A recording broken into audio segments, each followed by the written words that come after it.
Side పోతే engineer, science అంటే doctor కానీ దానికి సంబంధించిన ఉన్నాయి కదా, డెంటల్ వాటికి పోయడానికి అవకాశం ఉంది, వాటి అట్లా పోయేదానికి అవకాశం ఉంది.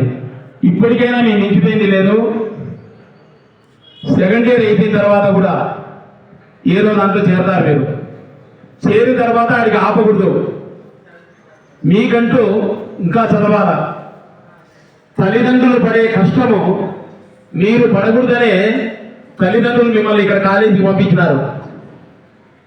మేము ఎట్లా వ్యవసాయం చేసుకుంటున్నాం రా, నష్టమో కష్టమో దీంట్లోనే పడి దొల్లుతాము. మీరు ఈ కష్టము పడకూడదు, మీకు మంచి భవిష్యత్తు రావాలా.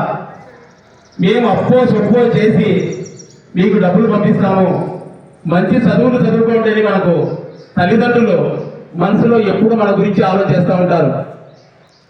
ముఖ్యంగా బాయ్స్ తల్లిదండ్రులు మాటలు పూర్తిగా లెక్క చేయరు. లేడీస్ అంటే కంపల్సరీగా లెక్క చేస్తారు, ఎవరిని తల్లిని కాదు తండ్రిని. తండ్రి గౌరవ ప్రతిష్టలు ఏమైపోతాయి అని ఒక భయము ప్రతి ఆడపిల్లకు ఉంటుంది, మగపిల్ల వాళ్ళకి అది ఉండదు. ఖచ్చితంగా చెప్తున్నాను, నాకు ఖచ్చితంగా అది ఉండదు. అందువలన మీకే ప్రత్యేకించి చెప్తున్నాను, తల్లిదండ్రుల కష్టము దాని సార్థకత ఎందుకు రాదు అన్నప్పుడే మనం ప్రతి ఒక్కటి చేయగలుగుతాం. అది మనసులోనే తొలచకూడదు. ఒక చిన్న కథ చెప్తాను. ఒక ఏనుగు చిన్న తాడుతో ఒక ఏనుగును కట్టేసి ఉంటాడు మామిడివాడు. చిన్న తాడుతో కట్టేసి అక్కడ చెట్టు కట్టింటాడు.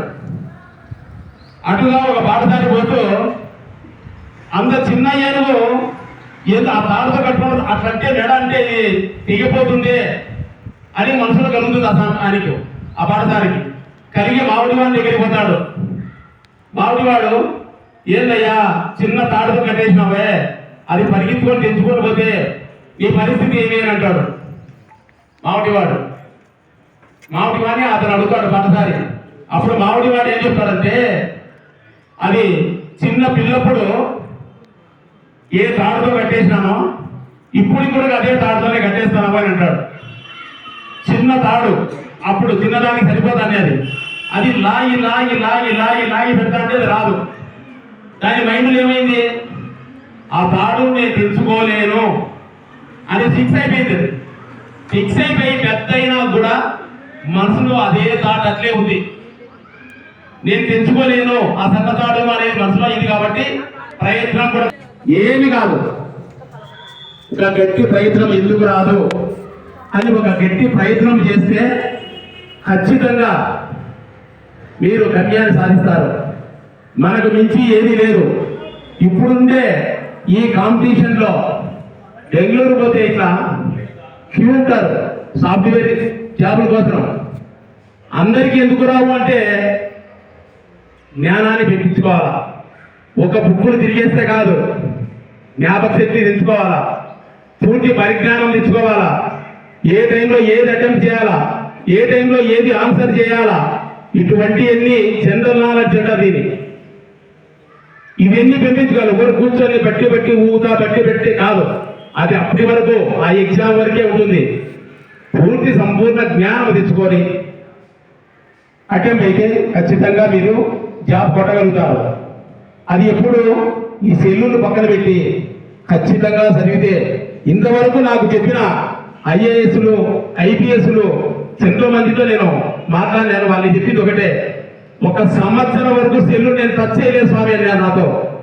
ఒక సెల్లును పక్కన పెట్టేసినారు ఒక రూమ్ లో, ఆయనకంటే ఒక నంబర్ లేకుండా. సంవత్సరం అంతా సెల్లును చూడకుండా ప్రిపేర్ అయినాను నేను. అందుకే ఈ గోల్, ఈ ఐఏఎస్ను కొట్టాను అని ఎంతో మంది చెప్పినారు. ఇప్పుడు మనకు ఒక గంట నెట్టు లేకపోయినా, ఒక గంట సెల్లు లేకపోయినా బ్రతకలేని పరిస్థితికి వచ్చినాం. అదెట్ అయిపోయినాం, పూర్తిగా దానికి బానిస అయిపోయినాం. మీరు పిల్లలు, ఎంతో భవిష్యత్తు ఉంది, మిమ్మల్ని నమ్ముకునే ఒక కుటుంబం ఉంది. మీరే కాదు, ఈ కుటుంబం తల్లి తండ్రి ఎంతో కష్టపడి ఇప్పుడుండే కాంపిటీషన్ వ్యవసాయం కూడా అట్లే ఉంది. ఏం గిట్టుబాటు ధరలు లేవు, వ్యవసాయ వ్యాపారాలు కూడా అదే విధంగా ఉన్నాయి.